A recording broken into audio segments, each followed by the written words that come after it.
In Native culture, our stories have multiple meanings. I'm successful if I can garner the people's imagination and give them an access into their own thinking process. It's like when you read the horoscope in the morning and everybody that's the same sign has the same horoscope, but they all have different interpretations that relate to themselves. When they look at my work, I hope to bring this out, that it'll give them an avenue into their own story.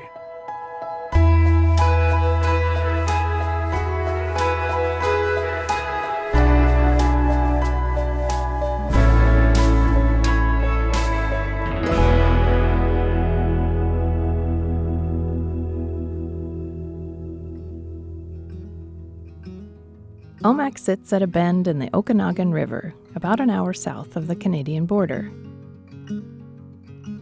The town of 5,000 is probably best known for its stampede and rodeo, where the neighboring Colville Confederated Tribes stage a traditional powwow each year.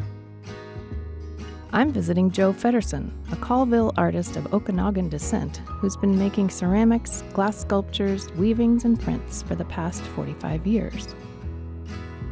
Born in Omak, Feddersen has a deep connection to the rugged landscape, the bright yellow balsam root that lights up the hillsides, and Omak Lake, which generations of Plateau Native people have considered a healing body of water. I know you grew up here and then went away to go to school and to teach, so what drew you back to this area? I'm Okanagan, and this is our traditional lands. And I feel a real tie to this place. When you look across the valley, I think about, since time began, my relatives have lived here. My grandmother, when she was still alive, she told us, it's important for you to support your people and to be part of your community. The act of making things together is really powerful, and it's multi-generational. It has elders like me, and it has young people. And that kind of a dialogue is extremely wonderful and enriching for our culture.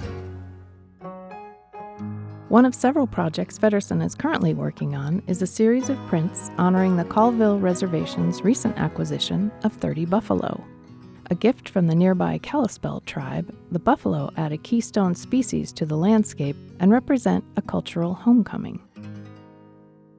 It's about numbers, and it's about our relationship to that these buffalo are part of our culture and part of our life, but we've been separated, and we have a whole nother history that's gone on since they've left. And it's kind of like our stories, and you see like little icons of things, and you can see in the background there's like a high voltage tower. It's about our land. And I think of the high voltage towers as thieves that take our resources away.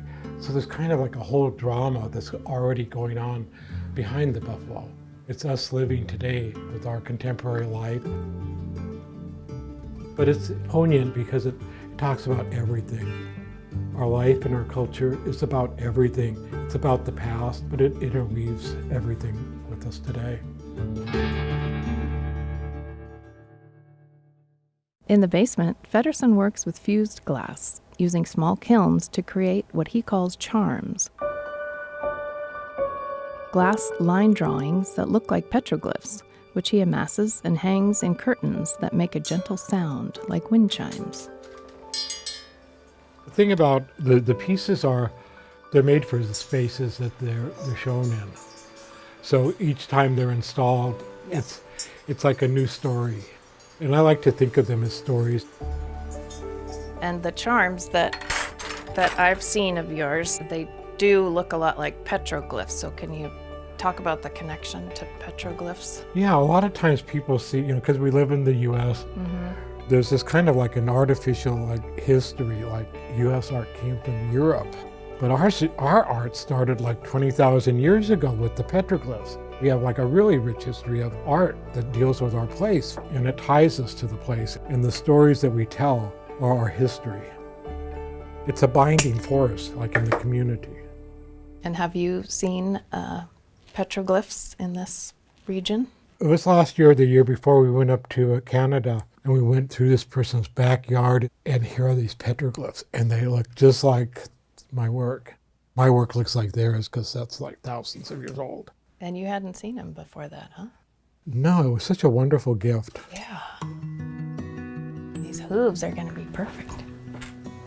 And what happens, this looks really angular right now, Uh-huh. but when it goes through the fire and it's just transformed. And I just love the way the lines become more fluid, and I don't know what the fire does to it, but Part of the mystery. yeah. It's like it breathes life into it. By layering simple materials like clear glass and Elmer's glue, Feddersen creates symbols that appear both ancient and contemporary. Together, these marks become a sentence. The sentence becomes a story. Angular iconography appears across Feddersen's work, including in his meticulously woven waxed linen baskets. He had previously made a suite of prints called Plateau Geometrics, inspired by the colors and designs of traditional Plateau baskets. Feddersen then decided to try weaving himself, learning from mentors like renowned Colville weaver Elaine Emerson. So this is in the Plateau style of weaving? This would be called a Sally bag. It's used for gathering camas. And this one, what are you starting on here? This is about the high voltage towers and how they span the ridges around here. Where when I grew up here 50 years ago, there were none. The idea about the towers, it's about this relationship of the dams to our people and how our people paid a high price. They're carrying our resources away, and we're getting very little from that. We get a little check every year, but these projects are been a big expense to our people.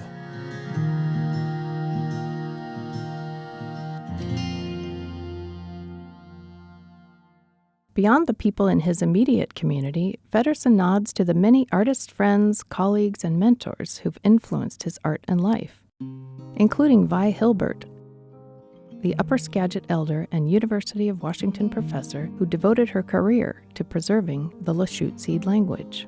The whole idea about the storytelling comes from Vi, and Vi would always say, there's no right or wrong, it's your interpretation of what you're looking at and how it gives you access to your own inner voice. Omak is a Salishan word that means good medicine or plenty. That sense of regional bounty is reflected in Feddersen's work, whether ceramic canoes filled with curious figures, colorful glass traps based on native fishing traditions, woven and blown glass baskets that speak to everything from parking lots to lives lost. No matter the medium, Feddersen's stories are layered with the past and present of his home.